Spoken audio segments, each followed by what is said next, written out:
You're listening to Your Calm Parenting Path. I'm your host, Nina, a mindful parenting coach and mum, here to help you go from overwhelmed and reactive to calm, confident, and connected with your kids. This show is for parents who want to raise their children with more patience, less stress, and a whole lot more joy. Because small shifts make a big impact, and you can build the parenting life you've always wanted. If you want to see what I'm up to, follow me on Instagram at Mindful Parenting Lifestyle, and don't forget to hit follow or subscribe so you never miss an episode. Let's get started. Hello and welcome back to Your Calm Parenting Path. Today I'm joined by two wonderful mums and friends, Pam and Zana, who co-host the podcast Careers and Cartwheels. Their show explores motherhood from two very different places. One navigating a career and 5 kids, and the other immersed in homeschooling and home life with 3 little learners. I invited them here because their honest, real conversations remind us that, despite different journeys, the mum juggle is something that we all share. Pam and Zana, welcome to Your Calm Parenting Path. I'm so glad that you're here. Thank you. That was so beautiful. Thank you. Thanks so much for having us. Oh, look, my pleasure. Before we dive in, I'd love to know, what drew you both to start this podcast together? What inspired you to have these conversations about motherhood from such 2 different perspectives? Pam, do you want to start? Because you sort of had this idea initially. I did. So I floated the idea about 18 months ago. I said to Zana, you have this beautiful, calm voice. We should start a podcast as a joke. And she never took me seriously. And I swear to God, it took her about 12 months to make the decision.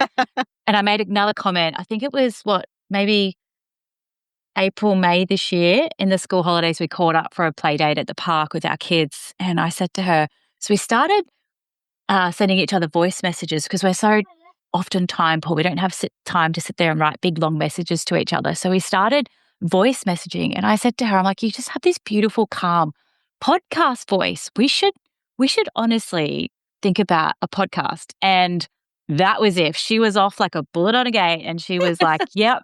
So she went home that day and she started getting all these ideas together. And I think we cover such a breadth of knowledge around different experiences. So Zana's happily married, childhood sweetheart. I have, had a child, separated, remarried, Yep.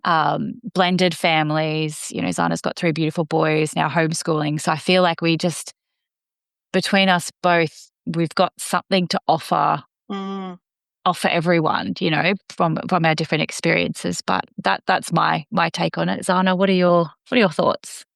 Yeah, I think, that's beautiful. And I think the reason why I sort of took the idea and really ran with it was because I really thought about it and I thought to myself, well, you know what? Over the years, we've watched each other do the mum juggle. And while it often looks different, we tended to really bond over what we shared in common. Yeah.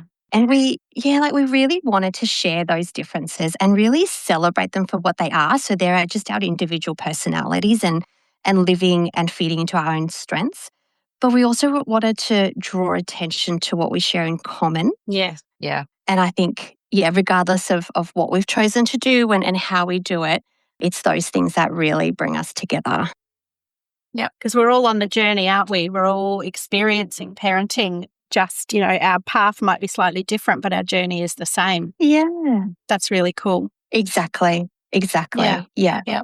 So let me ask you, what have you each learned about motherhood from standing on opposite sides of the spectrum? Oh gosh, I swear I asked Sana, how would you handle this all the time? Yeah. I feel like I don't have any grasp on parenthood at all. I often describe it as I'm standing in a dark room and I'm fumbling my way for the light switch. That's how I feel as a parent sometimes. Interesting. But I've got 5 kids between my husband and I've just learnt that, what you do with one child is not the same for the next child. Everything is always so different. But I'm always, hey, Zana, how would you handle this? Or this has happened. What are your thoughts? What do you think about this whole situation?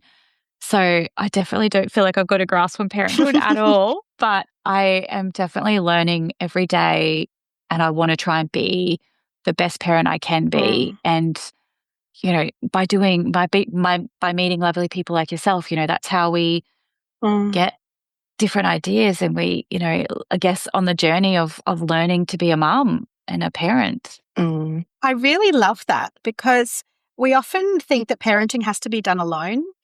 And it's a sign of weakness to say that we need help or to ask for advice. And so I really love that relationship that you guys have, where it's so easy just to send a message and get some help and get some advice and get some tips. And that's where it really comes back to takes a village. Absolutely. So I really love that you've got that for each other, and now you're sharing that with a whole lot of people. Yeah. Especially on your podcast. What about you, Zana? I think what I've learned, especially as a stay-at-home mum, sometimes it can feel really isolating. Unless you're actively going out there. Sometimes, if you don't have school drop-off, like at the moment we're homeschooling, and we have been for 6 months. And it's dangerous for that to become a little bit isolating unless you're really putting yourself out there, unless you're really making sure that you're attending things regularly every week, that sort of thing. But what I have learned is that as mums, we all share the same difficulties, the same worries, the same concerns. We have the same mum guilt.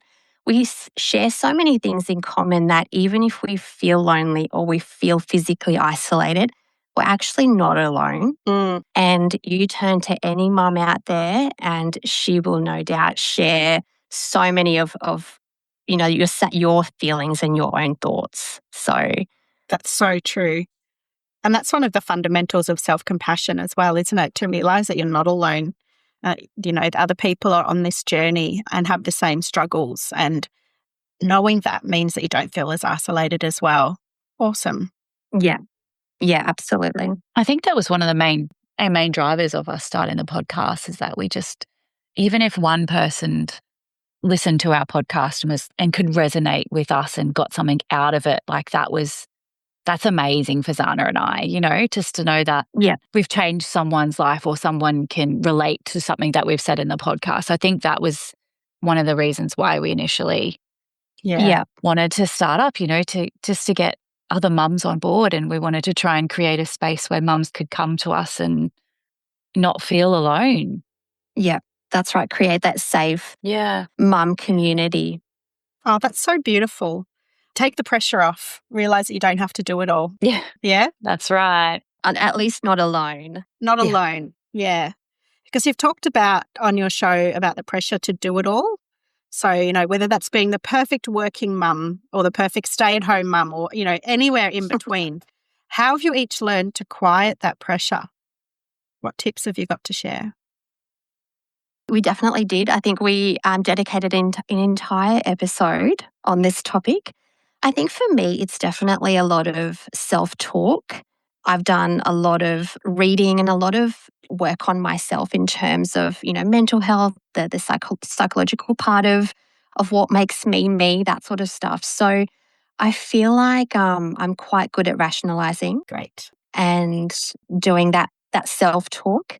And if I do have really big feelings, or I'm stuck in a moment, or I'm stuck in this feeling that is not really nice and I'm struggling to get myself out of it, I always know who I can turn to. Great. To help me navigate out. Yeah. Yep. Having that support system. Yeah. That's right. So I think for me, it's not so much avoiding those difficult moments as it is knowing how to navigate when you're in them. Oh, gorgeous. Yeah. And using them as a learning experience as well. Yeah, definitely. Because we've often messaged each other, and we've, Zana messaged me last week. She's like, I had such a bad day. I yelled at Miles, and I'm like, oh my gosh, you're human. Yeah. It's okay. It's okay for him to see that every now and again. You're not yourself, and I know what you're like, Zana. You would have, gone to Miles and you would have apologized, and you would have just been like, mummy just had a bit of a moment. Absolutely. Yeah. And that's okay. But we have those moments, and gosh, I send them to you all the time. I'm like, I'm having a really bad day. My mindset's just really not great. And I rang Zana last week. I was just having a really, really bad day mentally. And I rang Zana and I was crying and she's like, just go to the gym and channel it out and then see how you feel afterwards. And, knowing that I could call her for that support, it just makes you not feel so isolated and like you're doing this on your own. And while I know Zana's not in the same position as me, I know she can empathize and she can try and put herself in my shoes. And she's always like, I know how difficult this must be for you, but try and do this or maybe try and do this. And to me, that's the guidance and the support that I need so that I can function as a human. And, like I don't feel like I've got it together all the time and that's okay. Yeah. I don't have to be perfect all the time. I think that's the epitome. You don't have to be perfect all the time. I think, we often say speak to yourself as if your best friend was speaking to you. That's the right way to say it. Exactly. And it sounds like you don't need to worry about that because you've got the best friend to do the talking to. But it's a really great reminder to anyone listening, if you don't have someone that you feel comfortable to talk to about this stuff, pretend that you're calling Zana or pretending Pam, telling them your problems. What would they say to you right now after you've had a tough day at home? What would be their advice? What kind of words would they use to support you through it?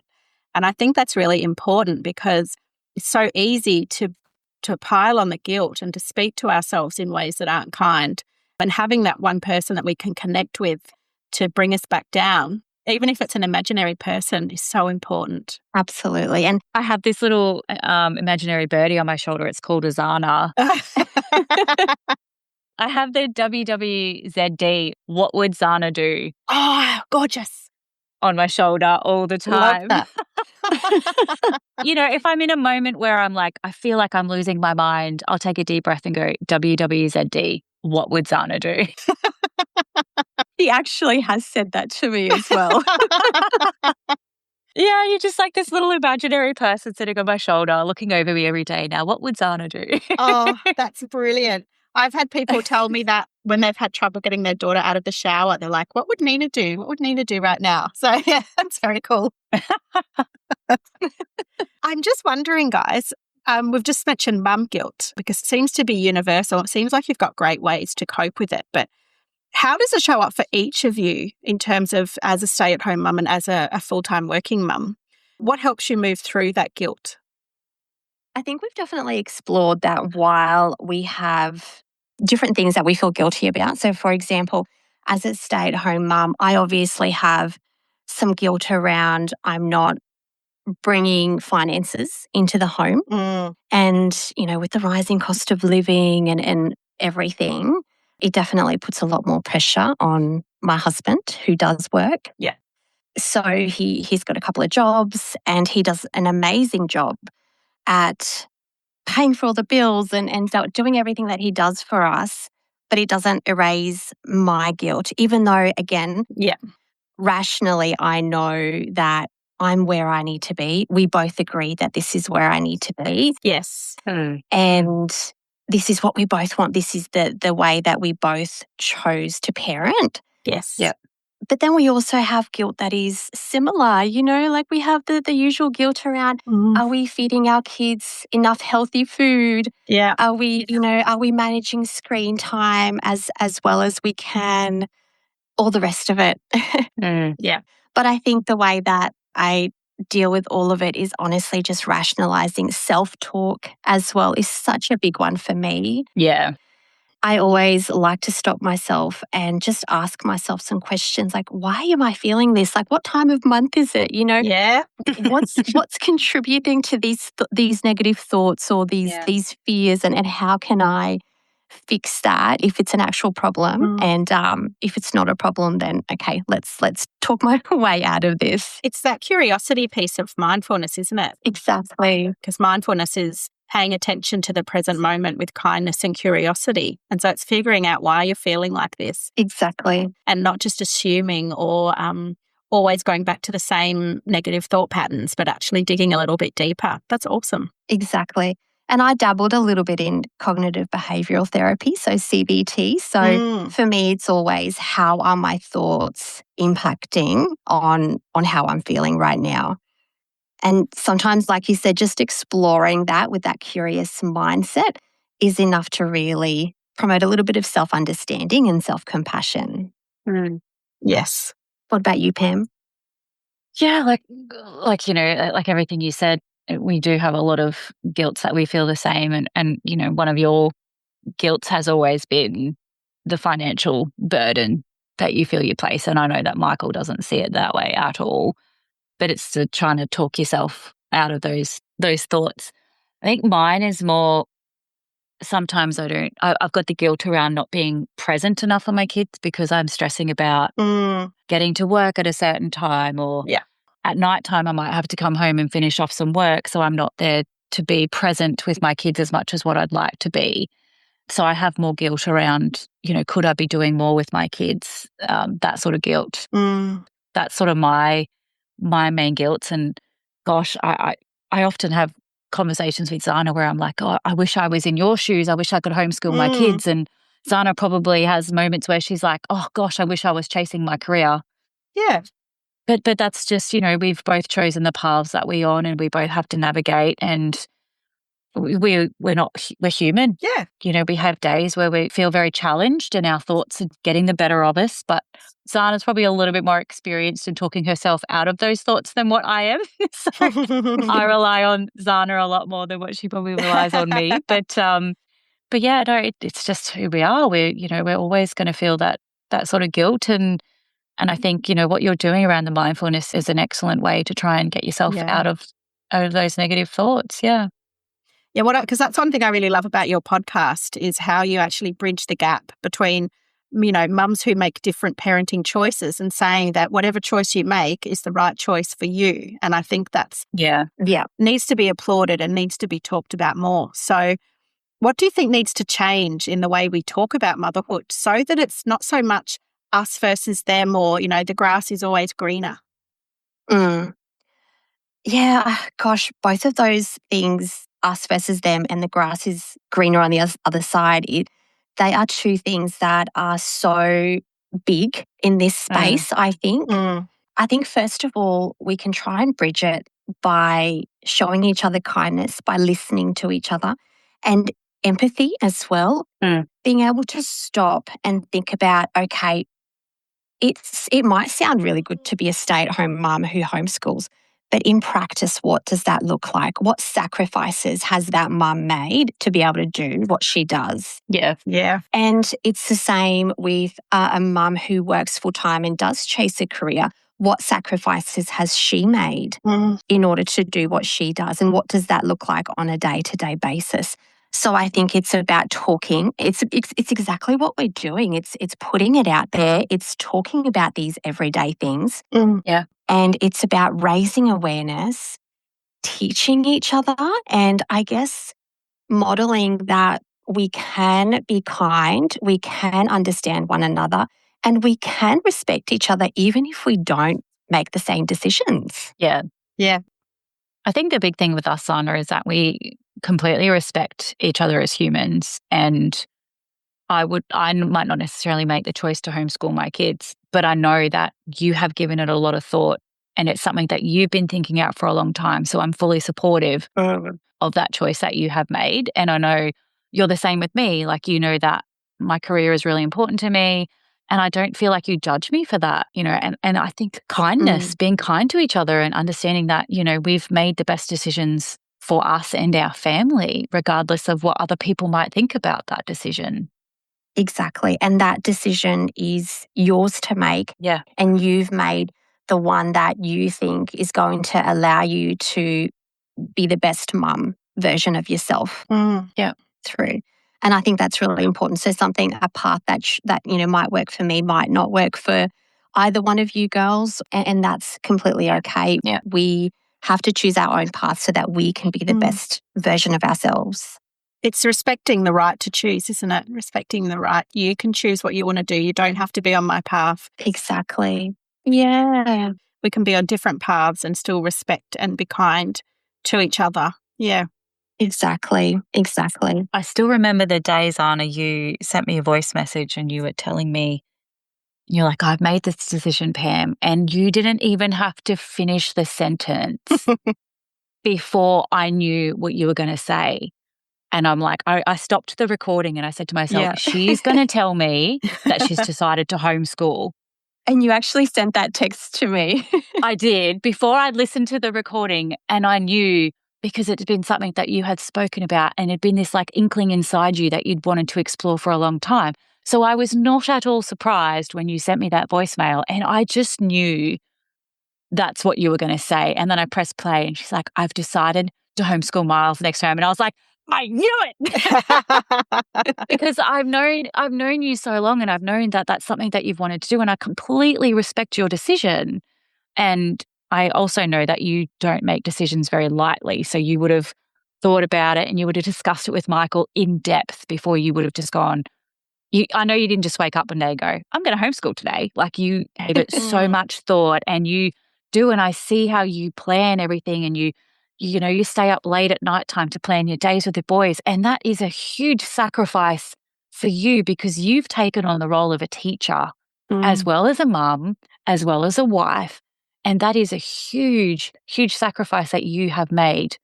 But I know it's the right decision for you because it's your personality. It's who you are. You love that sort of stuff. You love being a teacher. So I often think to myself, I'm like, gosh, I feel guilty because I'm falling asleep at 9:00 at night and Zana's going to be up till 11:00 at night doing plans for the next day. But that's the choice I know she's made. Yeah. But then you have to rush out the door with 5 kids at 7:30 in the morning, whereas I'm still in my PJs. Yeah. I was just thinking that. Here's Zana having a nice, lazy, slow breakfast. Oh, so envious. We do yoga in the mornings in our PJs. So, and this is the thing, we each make sacrifices. We each have our own little wins. It just looks differently, so while I might be up late, you're up mega early and you're dressed and ready to go. To go to the gym. Yeah. Yeah. It looks different in practice, but it does. It's a juggle for each of us, regardless of how we do it. And I think as long as we are in tune with our own values, and as long as we make decisions to allow us to live congruently with that, then all we have to do is be okay with that and respect everyone else for doing the same. Yeah, exactly. Love that. Love that. I'm just wondering, has having these open conversations with each other changed how you see your own parenting or how you see yourself as a mum? I think it's really opened my eyes to knowing that, one, not every day is the same. Each day is going to have its own challenges, and it's okay to not be okay sometimes. So I think they're my main things. I think we're human. What about you, Zana? I think for me, it's realizing that I listen to you talk about your day, and you'll be recording a message on your way to the gym, and you'll say, today I've got this and this, and I've got this meeting, and then I've got to log in here, and I'm listening to it like, what? I'm exhausted just listening to you. So I think, I've definitely learned that you do best in that space. Like, you are amazing at what you do. You are amazing at juggling this big career that you've built for yourself and being mum. But that's not where I would excel. That's not where I would shine. And that's okay. That's okay. Yeah, 1,000%. Yeah, because we're all different, and I shine in different ways. And I think it's about not chasing perfection or not chasing someone else's lives, not chasing what someone else is putting out there, but it's just being true to ourselves and saying, this is where I shine and this is where I do me the best. Oh, I'm going to quote that one. This is where I shine and this is where I do me best. Brilliant. Yeah. Love it. So, I'm a numbers person. Zana is not a numbers person. But Zana is super organized, like a great secretary, have everything organized in alphabetical order, blah, blah, blah. I am not. So we are so different personality-wise, but that's what drew us together. Yeah. We're very different and we think about things differently, but we're we're grounded together. Does that make sense? Yeah, Yeah. it really does. It's very special. You're my yin to my yang. Yes. Just don't ask Zana to do anything maths related because she will scratch her head. You're my spreadsheet girl, Pam. I am your spreadsheet girl. Oh, Love a good spreadsheet. I couldn't think of anything worse. Have to admit, I'm a bit of a spreadsheet girl too, to be honest. But then, like, you're super creative, Zana. Like, you'll sit down and do all these activities with your boys and, you know, like you've got a cricket machine, all that sort of stuff. And I'm just like going, what is that? Like, I don't have a creative bone in my body, but put an Excel spreadsheet in front of me and I'll be lost for hours. Give me some formulas. Hello. Exactly. I love that. Okay, so on your calm parenting path, I'd love to explore the idea that we can make small shifts in our life that have a big impact. So I'm just wondering if I could get one small change from each of you that you've made in your parenting that's had a surprisingly big ripple effect. So I'm entering the terrible twos with my 2-year-old. And it's so easy when you're in the moment and you're really frustrated to yell. You know, it's very easy to do that. You're at your maximum. You got someone pushing, a little human pushing your buttons, and you just feel like you've had enough. One of the big shifts I've made is actually staying really calm and lowering myself to his level. What is he feeling? What is he thinking? Yeah. Why is he having this tantrum? And I usually get down on my knee at the same height as him and I'll be like, I understand. We always talk about Miss Rachel, big feelings are okay.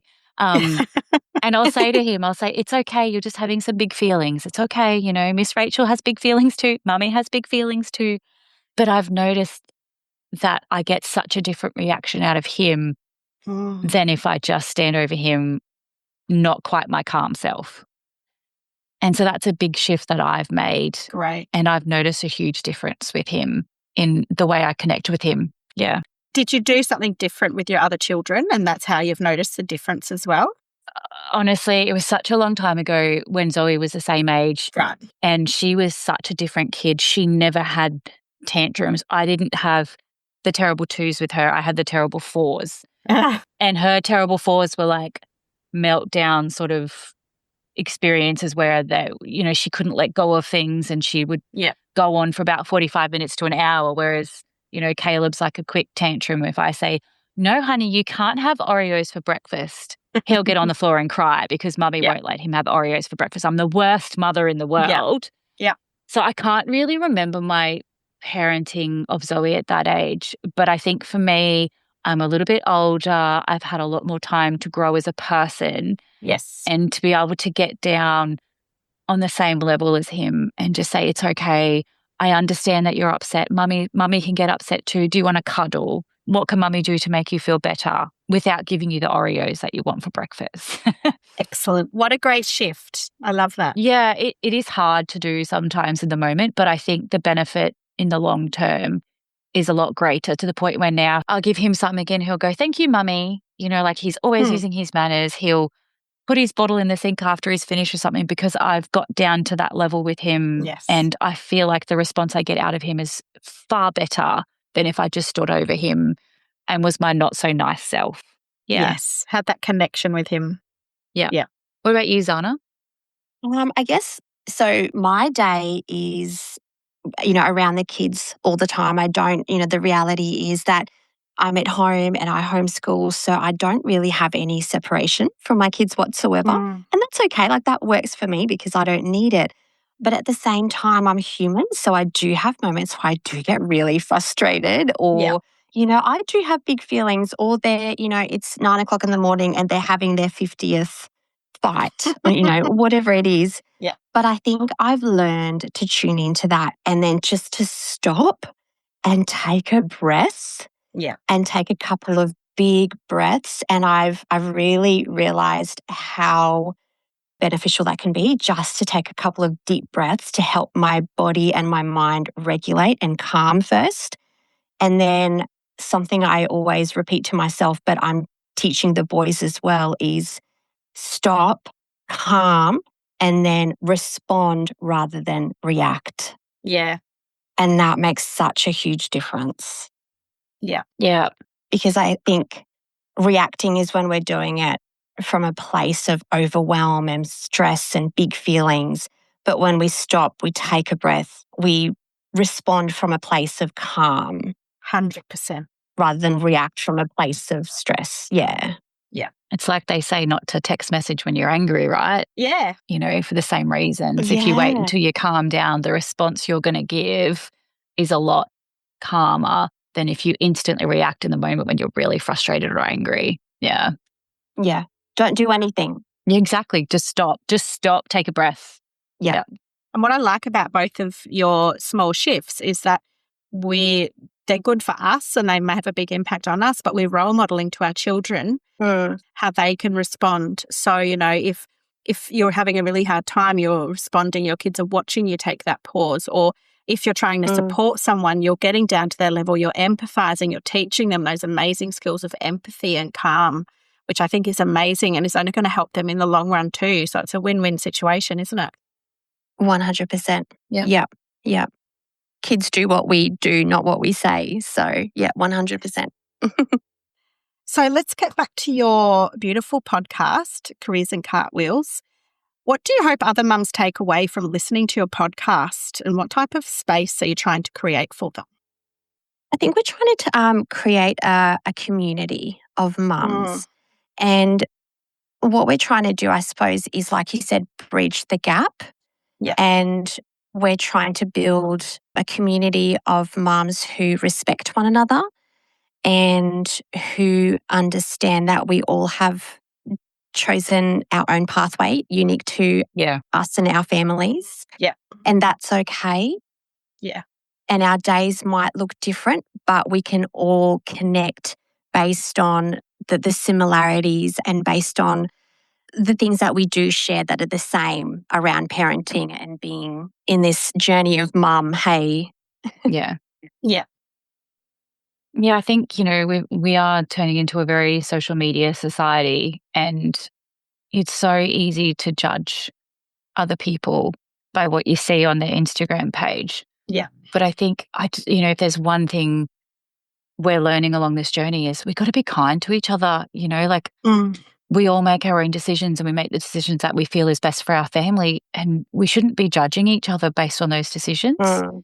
And we created this podcast because we wanted other mums to relate to us and go, yeah, you know, oh my gosh, they're doing the same mum juggle as I am. You know, she's trying to homeschool as well. Or, you know, oh, she understands the juggle when you're trying to get kids out the door by 7:30 in the morning, you know. So we just wanted to be relatable, and we wanted mums to know that they're not alone. That's it. And, you know, I think you've done an amazing job of that, I have to say. Oh, thank you. Oh, thank you. Thank you. Yeah, I think the work that you do is incredible. And I think the more that we can talk about our challenges and the more we can share what's going on for us, the easier it is for everybody. It's that, you know, not feeling so isolated, feeling like you have a support network, like you're not alone. The other people get it. And I think that's what's missing as well, often in, you know, modern day parenting. We look at the social media and we assume that's all there is, and we don't actually dig any deeper. So, yeah, your podcast is amazing. So thank you. Thank you for doing that. Oh, thank you. Oh, thank you. Appreciate it. Yeah. Where can listeners connect with you and subscribe to your podcast and keep learning from the beautiful conversations that you're creating? We are on Facebook and Instagram, Careers and Cartwheels. We have an email address. People connect with us at careersandcartwheels@gmail.com. Excellent. And we are on all the major podcast avenues like Apple Podcasts, Spotify, Podbean, iHeartRadio. So, yeah, we're on most of the major. I'll put some links in the show notes as well so everyone can find you easily. Look, thank you so much, Zana and Pam, for being on your calm parenting path. It's been so great to talk to you and unpack some of these challenges that mums are experiencing. So really appreciate your time today. Thank you so much. Oh, thank you for having us. Thank you for having us. Thank you. Thank you so much for tuning in to your calm parenting path. I hope today's conversation with Pam and Zana from Careers and Cartwheels reminded you that no matter what your days look like, whether you're working, homeschooling, or somewhere in between, We're all just doing our best to love our kids and keep showing up. If this episode resonated with you, please share it with a friend who might need that reminder too. And don't forget to subscribe or follow Your Calm Parenting Path and Careers and Cartwheels so that you never miss an episode. Careers and Cartwheels is such a beautiful space for honest, relatable chats about the reality of modern motherhood, and I encourage you all to subscribe. If you'd like more mindful parenting tips and tools, come and join me at Mindful Parenting Lifestyle on Instagram. Until next time, take a deep breath, be gentle with yourself, and remember that small shifts make a big impact. Thanks for listening to Your Calm Parenting Path. I am so glad you're here, and I hope this episode gave you something useful to take into your parenting journey. If you'd like to dive deeper, sign up to my mailing list at mindfulparentinglifestyle.com.au for more tips and insights, or book a free chat to learn how we can work together. And don't forget to hit follow or subscribe so you never miss an episode. I look forward to speaking with you next time on Your Calm Parenting Path.